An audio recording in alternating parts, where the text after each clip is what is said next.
안녕하세요. 꽃님의미의 그 책 전은주입니다. 제가 그림책 잡지를 만들었어요.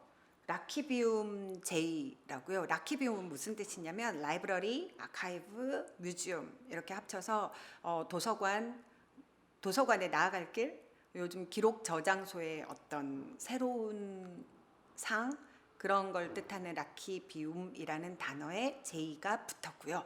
근데 이 잡지에 저희가 그림책 세계를 여행하는 히치하이커를 위한 안내서라는 기사를 썼어요. 이거는 책의 구성이 이렇게 책 표지, 면지 이런 여러 가지 책의 구성에 따라서 그 구성 부분이 특화된 책들을 소개하는 기사였거든요. 제가 첫 시간에 소개해드렸던 세로띠지가 특이한 책 나의 엄마는 여기 띠지 파트에 소개를 했고요. 이런 기사를 했는데 오늘은 이 중에서 책 가름끈 있잖아요. 어디까지 읽었나 표시하는 책 가름끈에서 소개한 이 책을 소개하려고 합니다. 리본입니다. 근데 리본 들어가기 전에 잠깐 이거 보여드리고 갈게요. 책에 더스트 자켓이라고도 하고 표지라고도 겉사계라고도 얘기하는 이 양장본들에게 있는 이 표지 있잖아요. 이 책은 띠지도 있었네요. 이 책들 불만이 있어요랑 이유가 있어요. 이 책 갖고 계신 분들 많으시죠. 그런데 이분들이 이 책이 이 겉표지를 벗기면 이 안이 색칠 공부인 거 모르는 분들 되게 많으시더라고요. 아이들하고 있을 때 이 책을 겉표지를 벗기면 이 안이 이렇게 색칠 공부를 하게 돼 있답니다. 이런 깨알 즐거움 놓치지 마시고요. 그 책 안에서 저희가 가름끈 파트에서 소개했던 책 리본 소개해 드릴게요. 리본. 보통 가름끈은 이 책 위에 있잖아요. 그런데 이 리본은 가름끈이 밑에 있습니다. 왜 이 책 제목이 리본인지 아시겠어요? 리본 체조 선수라서 리본입니다. 이 리본이 안에서 어떤 역할을 하는지 이제 한번 볼게요. 리본만큼 센 노란색이 나오고 이 가름끈이 이번에는 풍선 줄이 됐어요. 고개사네요. 이 리본 책을 읽을 때는 그냥 책을 넘겨서 보는 게 아니라 책과 내가 몸을 맞춰 가야 한다는 게 저는 너무 좋았어요. 이 책의 이 부분이 고개사가 되기 위해서는 리본이 이렇게 떨어져 있으면 안 되고 이렇게 되어야 되거든요. 독자가 몸을 움직여야 됩니다. 이렇게 하면 가는 줄 위를 걸어가는 고개사가 되죠. 이렇게 쫄쫄쫄쫄 흐르는 차가 되기도 하고요. 먹다가 흘린 면이 되기도 합니다. 애랑 이 책 읽을 때 꼭 그런 잔소리예요. 야야야 너처럼 또 흘렸다. 뭐 이런 얘기도 하는데 이번에는 미끼예요. 미끼 같은 경우에는 책이 어떻게 돼야 될까요? 물고기가 눕고 이번에는 책이 눕고 리본이 위로 올라가야 되는 거죠. 제가 좋아하는 장면은요. 탈출. 왜 탈출이게요? 영화에서 보면 침대 시트 꼬아가지고 줄 만들어서 밖으로 탈출하죠. 이런 장면도 있고 별똥별 장면도 있는데 제가 제일 좋아하는 장면은 이거예요. 큰 뱀의 혀입니다. 그 다음 페이지는 작은 뱀의 몸뚱아리예요. 제가 교회 고등부 선생님이라서 고등학생들한테도 그림책 되게 많이 읽어주거든요.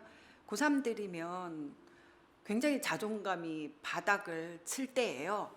그러던 우리 고3들한테 어느 날 이 책 읽어주면서 야 사실은 이 리본이 똑같은 리본이 큰 뱀의 혀가 될지 작은 뱀의 몸뚱아리가 될지는 사실은 네가 정하는 것도 아니고 네 탓도 아니고 네 덕분도 아니야. 네가 잘나서도 아니고 네가 못나서도 아니고 그냥 작은 뱀의 몸뚱아리일 수도 있고 큰 뱀의 혀일 수도 있어. 어떤 것이든 어떤 게 더 낫다고 말할 수 없고 그냥 각자 자기가 속해 있는 파트에서 잘하면 되는 거 아닐까?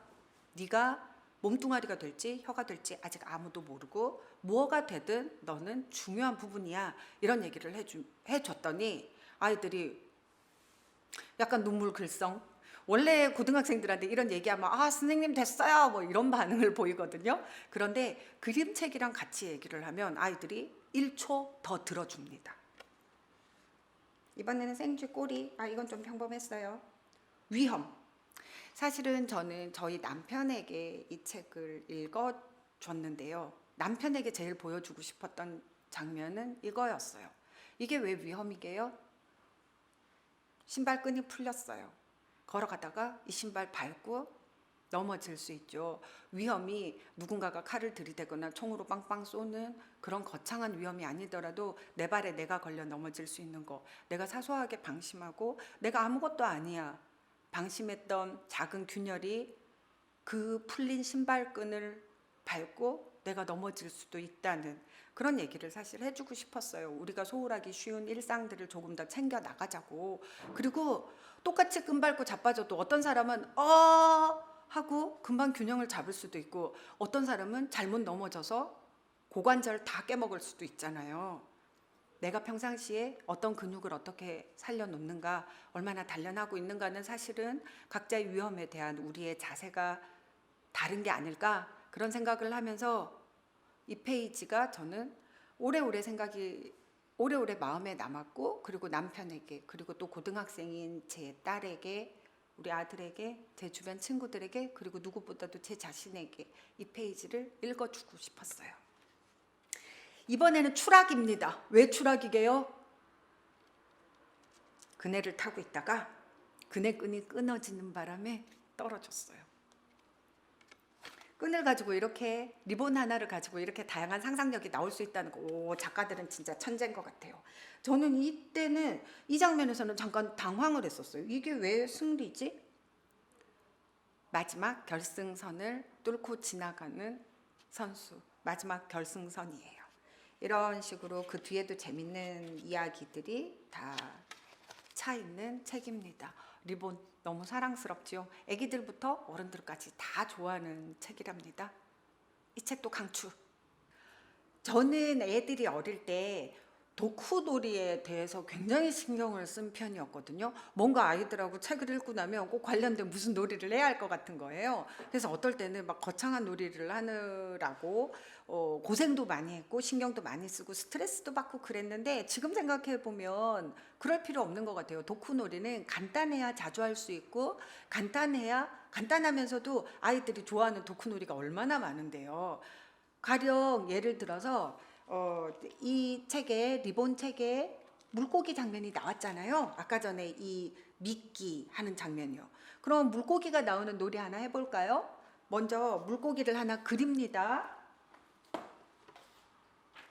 물고기를 그려서 식당 같은 데서 해도 좋아요. 좀 깊이가 있는 유리병 같은 데다가 물을 넣어요. 유리병이나 유리컵에 물을 넣고 쓱쓱 그린 물고기 그림을 이 유리병 뒤로 한번 지나가게 해볼게요. 물고기가 방향이 달라진 거 보셨어요? 아까 전에 이렇게 딱 붙여서 들어가면 내가 지나간 방향으로 그대로 나옵니다. 너무 떨어져서 해도 들어간 방향 그대로 나와요. 그런데 어느 정도 이렇게 딱 위치가 정교하게 붙어지는 위치에 들어가면 물고기가 방향이 달라지는 때가 있어요. 이걸 엄마가 한번 보여주고 나서 아이들 보고 네가 찾아봐라. 그럼 애들 정말 10분은 이거 어느 방향으로 해야 물고기가 들어오나 이런 거 하느라고 굉장히 즐겁게 보낼 수 있어요. 그럼 꼭 물고기라야 되나요? 아니죠. 별똥별이라도 되고요.